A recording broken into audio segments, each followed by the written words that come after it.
Bugungi reanimatsion holatdagi patsientimiz Mercedes W639 zamogi. Xo'p, bu zamogga nima bo'lgan? Endi men hech kimni ayblamoqchi emasman, lekin tushunmagan bir ikkita ustalar bu zamogga dabdalasini chiqarib qo'yishgan. Ko'rishinglar mumkin. O'zi asli ayb kalitda ham emas, zamogda ham emas. Kalit ishlamay qolgandan shunaqa ishlarni qilib ko'rishgan. Asli aybi ruletaydagi blokatorda bo'lgan. Mana shu bitta emulyatorda qo'yilsa, hamma narsa joy-joyida ishlasdi.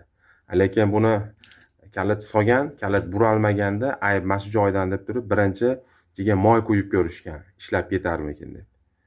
Moy quygandan keyin o'sha bu yerdagi ma'lumot almashadigan joylarni xiralashtirib, umuman kalitda ishlamaydigan holatga olib kelib qo'ygan.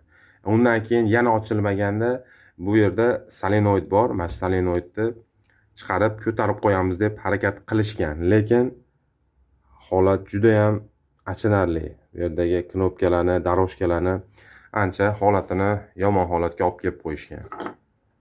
Xo'p, endi